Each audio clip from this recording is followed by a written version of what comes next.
सुरुवातीचं टोक आहे दोरीचं.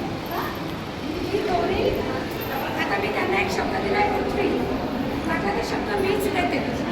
तुम्हाला त्याच्याबद्दल डिस्क्रिप्शन द्यायचं एका लाईन. पृथ्वीबद्दल काय वाटतं, ठीक आहे. मी कोणाला कुठलाही शब्द देऊ शकते, नाव, गाव, प्राणी आणि वस्तू बनले, ठीक आहे, समजलं. आणि आपला दोरी जी पण जसं आता माझ्याजवळ हा पॉईंट आला, हा पॉईंट सोडायचा नाही आहे. आपली सोडायचं नाही घट्ट धरून हे आपल्या जीवनाची दोरी आहे, ज्याला सोडायचं नाही, ठीक आहे. हां वैशाली ताई, आता याला हे क्लिअर आहे तुम्हाला, क्लिअर. आता कदाचित तुम्हाला दिसेल किंवा नाही दिसेल, पण माईक आणि ट्रान्सफर करू त्यांच्याकडे, ओके. पृथ्वी दिलाय त्यांनी. पृथ्वी वैशाली ताई तुम्हाला पृथ्वी शब्द दिला, बोला. ही आपली धरती माता आहे.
वो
हे तुम्हाला हे समजलं का? तर actually आवाज नाही येत. वन ही जीवन है. या ठिकाणी शेवटी वाक्य सांगते. हे actually असं आहे की आवाजातून तुम्हाला बोलतो मी. आवाजात काय सांगू मला?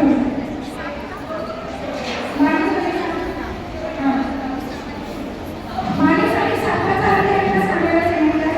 म्हणजे काय रिलेशन आहे तो रिलेशन.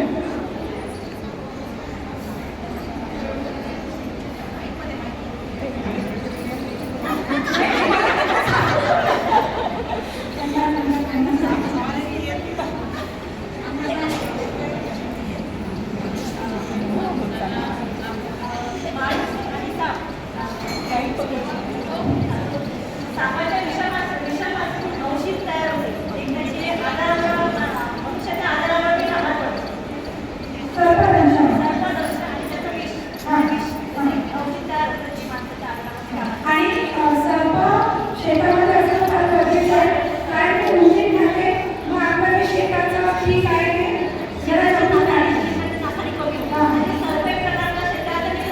हां, सर्प माणसाचा मित्र आहे, म्हणून सर्पाला मारू नये. ठीक आहे? ते काय?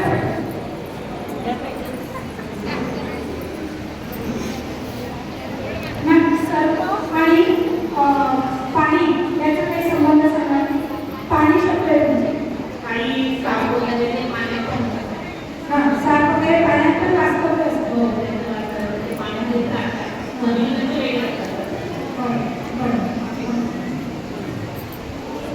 हे बघ, तिकडचं सांगताना कन्फ्यूज होत आहे की आपला गेम काय सुरू आहे.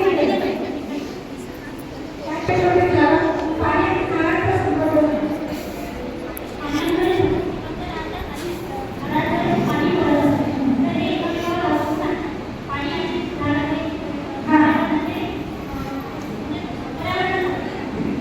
पाणी झाडाशिवाय नाही, झाडं पाण्याशिवाय नाही.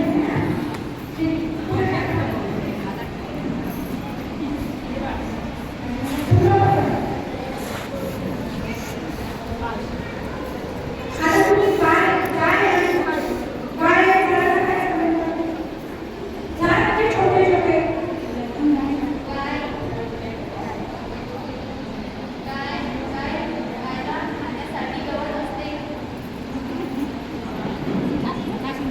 गायला खाण्यासाठी झाडाचा पाला वगैरे गाय आणि अन्न.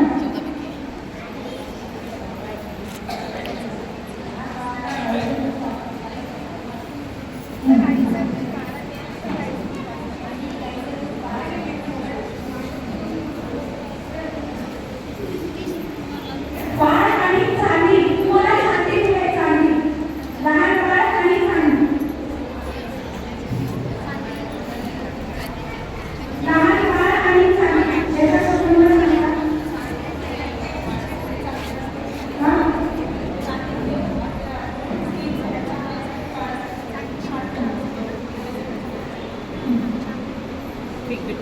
बॉल फेका बॉल.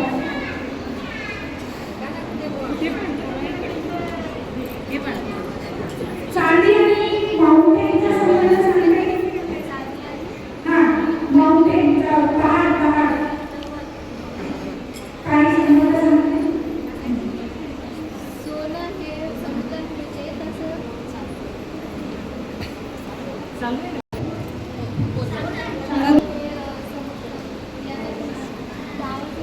माउंटेनमध्ये खोलता मिळू शकते. बरोबर.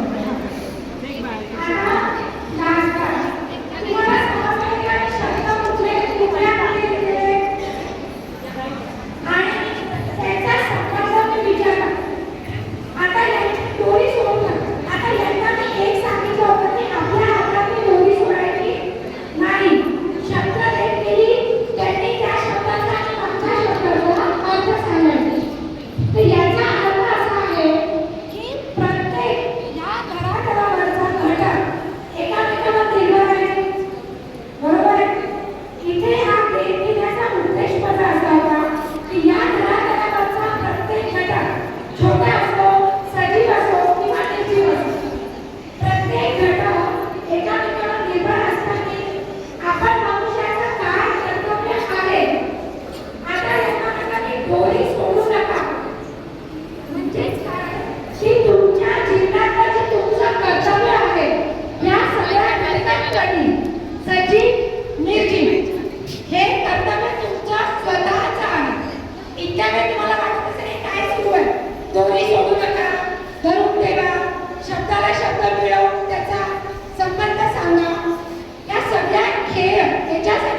बोरिंग जरी वाटला तरी माझा उद्देश जे आहे कदाचित आता आपल्याला कळाला असेल की आपलं कर्तव्य जे आहे ते फार महत्वाचं आहे. तर आता तुम्ही बघितलं, आज तुम्ही सगळ्यांना कशात जेवणात वाढलं, जेवायला कशात वाढलं, स्टीलच्या ताटांमध्ये. इथे कुठलीही यूज अँड थ्रो अशी वस्तू वापरलेली नाही. सर्व ग्लासमध्ये वाढलं, ताटांमध्ये जेवण वाढलं है ना. आणि जर अजून काही तुम्हाला वाढलं नाही तर ते यूज अँड थ्रो नसेल. कारण की यूज अँड थ्रो कशाने वाढते, प्लास्टिकमुळे बनते. पण ते इथे जितक्या बसलेले आहे, आपण सर्रास कुठलाही कार्यक्रम होतो या हॉलमध्ये पण तर काय करतात, प्लास्टिकचे ग्लास किंवा प्लास्टिकची डिश, चमचा हे सगळं काही आपण वापरतो आणि पिण्यासाठी प्लास्टिकची बॉटल सुद्धा वापरतो. तर तुम्हाला माहिती आहे का, ही बॉटल वापरणं प्लास्टिकचं किती हानिकारक होऊ शकते. एका बॉटलमध्ये त्या प्लास्टिकच्या जी एवढीशीच असते, छोटीशी, मिलियन मायक्रो प्लास्टिक याच्यात असतात. किती मायक्रो प्लास्टिक कळते का सगळ्यांना? नाही कळत. तुम्ही पावडर लावता, तोंडाला पावडर लावता, सगळे पावडर लावता ना, आज चाललंय. आणि जे आपल्या डोळ्यांनी दिसत नाही इतकं खतरनाक हे प्लास्टिक आहे. त्यात आपण काय करतो, प्लास्टिकच्या बॉटलमध्ये पाणी पितो, डब्बा खातो, ताटांमध्ये जेवण करतो, फ्रीजमध्ये आपले भांडे सुद्धा प्लास्टिकचे आहेत. तर मला तुम्ही सगळ्यांना निवेदन आहे की हे प्लास्टिक आपल्या जीवनात टाकायचं आहे. कारण की तुम्हाला सगळ्यांना आणि तुमच्या येणाऱ्या पिढीला आपण नाना प्रकारचे कॅन्सर, सगळ्यात जास्त ब्लड कॅन्सर आणि skin cancer, brain cancer, tumours, heart attacks, arthritis, asthma असे अनेक आजार आपण त्यांना देऊन राहिले. आणि तुम्हाला अधिकार आहे ना स्वच्छ जागेवर राहण्याचा. छोट्या मुलींनो, तुम्ही बसू नको, तिकडे बसू नको. इथे सुद्धा आपण सतरंजा टाकले, खुर्च्या ठेवले, खाली बसलो का, एखाद्या झाडाखाली बसलो का, का बरं नाही बसलो, का नाही बसत आहे. इथे जितक्या माझ्या वयाच्या, थोड्या मोठ्या, थोड्या लहान असेपर्यंत आम्ही सगळ्यांनी स्वच्छ पाणी, स्वच्छ झाडाच्या खालचे जमीन, नदी वाहते याच्यात डायरेक्ट पाणी पिलेलं आहे. पण तुम्हाला मिळालंय का? आम्ही अगदी सिमेंटच्या टाकीतनं सुद्धा पाणी पिलंय. तुम्हाला आरोग्यच व्यापते, बरोबर आहे ना? का बरं? कारण की अशुद्धी प्रत्येक वॉटर बॉडी मध्ये झालेली आहे, जमिनीत झालेली आहे, जमिनीच्या खालच्या पाण्यात सुद्धा झालेली आहे. आणि साधारण म्हणजे 10 ग्रॅम प्लास्टिक आपण वर्षभरात खातोय. किती? 1 तोळा सोन्याचा 1 तोळाभर प्लास्टिक आपल्या पूर्ण शरीरात काढलं शोषून, तर एवढं प्लास्टिक आपल्या शरीरात होत आहे. आणि याला जबाबदार ज्यांच्या हातात, म्हणजे आपल्या हातात ही जीवनाची दोरी आहे. इतक्या वेळ काही कळत नव्हतं कसलं गेम आहे हा, दोरी फेका, दोरी धरा, दोरी सोडू नका, है ना? दोरी फेका, दोरी धरा, दोरी सोडू नका. ही दोरी आपल्या आणि आपल्या येणाऱ्या पिढीसाठी ही आपली जबाबदारी आहे. कर्तव्य निभावताना जबाबदारी पण विसरू नाही. कारण कर्तव्य आणि जबाबदारी एकाच गाडीचे 2 पहिये आहेत. एक जर ढासळलं तर गाडी चालणार नाही. जसं आपलं बाकी मूलभूत कर्तव्य आणि अधिकार आहे, तर सिविक सेन्स हा सुद्धा आपला कर्तव्याचा एक भाग आहे. तर मी आता काय करणार, छोट्या 2 गोष्टी सांगतो. तुमच्याकडे येणारा जेवढाही प्लास्टिक आहे, इकडे ऐकू येत, सगळ्यांनी नीट ऐकायचं. एक पोता घ्यायचा. पोता आता उन्हाळा आहे, सगळ्यांच्या घरी येणार आहे, धान्य येणार आहे ना, कोरडा प्लास्टिक सगळं आपल्या पोत्यात टाकायचं. ठीक आहे? जोपर्यंत ते पोतं पूर्णपणे भरणार नाही, चुकून पण प्लास्टिक आणू नका. यदा किराणा मार्फत आलं तर पोत्यात भरायचं. ओलं प्लास्टिक पाहिजे सगळ्यांना, ओलं प्लास्टिक आपल्याकडे प्रत्येक इव्हेंटला बॉटल येते, ती फेकायची नाही, सोबत नाही, पर्स असते प्रत्येकाजवळ. ओलं प्लास्टिक त्या आपल्या बॉटलमध्ये टाकायचं. अगदी शॅम्पूची बॉटल, तेलाची बॉटल त्यात चालेल, ठीक आहे. अशा प्रकारे आपल्या प्लास्टिकचं नियोजन करायचं. किराणा समजलं? प्रॉमिस लहान मुलांसारखं प्रॉमिस घेते. ओके, ठीक आहे. आमच्या मॅडमला म्हणते, अंजली पराशर मॅम प्लीज. सगळ्यांना थँक्यू. जीवनाची दोर करून ठेवा, इथे सोडा, आम्ही ते गोळा करून घेतो. आम्ही जमा करायला आहोत.